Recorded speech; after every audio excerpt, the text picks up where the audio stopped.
Doctor Strange est le 14e film dans le MCU, il est réalisé par Scott Derrickson, et les personnages principaux sont interprétés par Benedict Cumberbatch, Chiwetel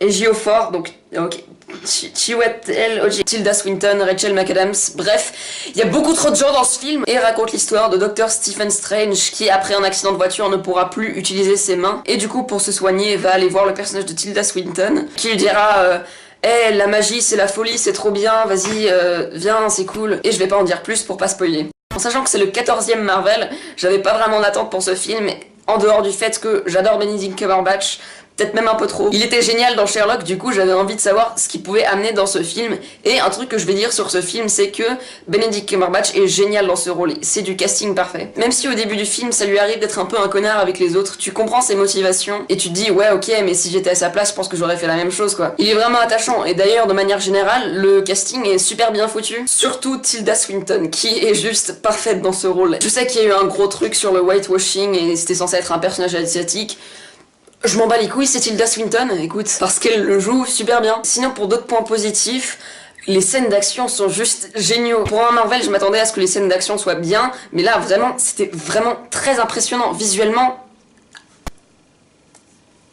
et d'ailleurs, ça se rattache à un gros point positif de ce film, c'est qu'il est assez différent des autres Marvel. Alors certes, tout le monde va le dire, en gros c'est Iron Man, et c'est vrai, mais il y a assez de choses qui sont faites différemment que ce film arrive à se démarquer de tous les autres Marvel. Alors oui, l'origin story est pas ouf, elle est un peu prévisible, mais le troisième acte avait une manière très intéressante de conclure le film. Au lieu d'avoir un gros laser bleu qui va dans l'espace, il y a de l'action, c'est la folie, j'ai trouvé ça beaucoup plus original et intéressant dans ce film. Un autre aspect de ce film qui m'avait assez surpris, c'est la BO. Souvent avec Marvel, les BO sont très oubliables, très simples, très banales. Enfin, il y a aucun thème Marvel dont on se souvient vraiment. Peut-être Avengers, mais sinon, on se souvient pas de Iron Man ou quoi que ce soit. Et du coup, avec ce film, c'était assez surprenant à quel point la BO était cool et pas totalement oubliable. En particulier le thème de Doctor Strange qui est vachement cool.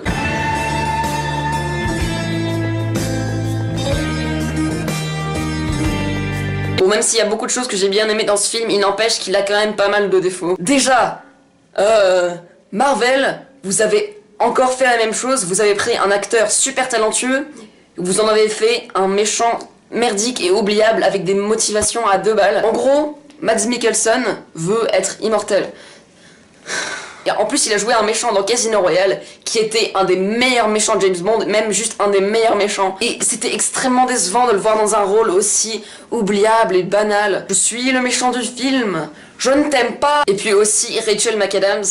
Je sais pas ce qu'elle fait dans ce film, elle aurait très bien pu être enlevée de ce film et ça aurait pas changé tant que ça. C'est pas que Rachel McAdams joue mal, c'est juste que son personnage est inintéressant. C'est juste une histoire d'amour totalement osef qui va nulle part, qui est juste là pour dire aimez ce personnage, regardez, il a une meuf, du coup aimez-le bien. Et puis un dernier point négatif, c'est que la partie entraînement du film, je trouve qu'elle passe un peu trop rapidement. C'est-à-dire que Stephen Strange passe d'un mec totalement dans la merde qui n'arrive pas à utiliser ses mains à Doctor Strange en genre 20 minutes. Bon, je sais pas si c'est exactement ça, j'exagère peut-être un peu, mais pour moi j'avais l'impression que ça se passait un peu rapidement, et du coup je trouvais que cette partie du film manquait un petit peu de développement, et t'avais pas vraiment la sensation d'un gros changement de personnage parce que c'était un peu trop court. Et j'ai failli oublier, j'ai juste un dernier défaut avec le film, c'est pas un énorme défaut mais c'est juste un truc qui m'a un peu saoulé. Je sais que dans tous les films MCU il y a beaucoup d'humour, mais j'ai l'impression que par moments l'humour était un peu forcé dans ce film. Clairement il y avait des scènes drôles où tout le monde était en train de rigoler, moi y compris, mais il y avait juste des moments où on sentait qu'ils essayaient vraiment d'être drôles et ça passait pas. C'est comme si le film est en train de se dérouler comme ça et on fait une blague et puis après on peut continuer avec l'histoire. C'est un petit défaut, ça en fait pas un film de merde, mais j'aurais préféré qu'ils mettent un petit peu moins d'humour et j'espère que de temps en temps Marvel pourrait avoir des films un peu plus sérieux. Je dis pas faites un film de Zack Snyder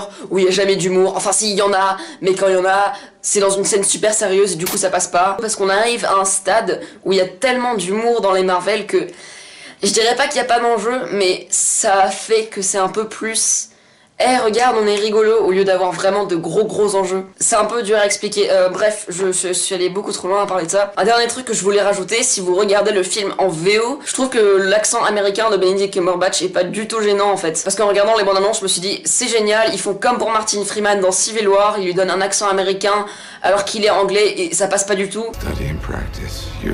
Mais je trouvais que son accent était assez crédible. Voilà, c'est le détail qui sert à rien. Malgré ses défauts, je trouve quand même que le film tire debout et reste un bon divertissement. Ça reste quand même un film qui tient debout avec un bon casting, une bonne BO et des scènes d'action qui, je le répète, sont juste ouf, mais vraiment. C'est pas un chef-d'œuvre, ça reste quand même assez prévisible, mais j'ai quand même plutôt apprécié. Voilà, c'est tout ce que j'ai à dire sur ce film. N'hésitez pas à vous abonner pour voir plus de vidéos. Je vais essayer d'en faire 1 ou 2 par semaine si c'est possible, mais je sais pas si j'aurai le temps. Et salut!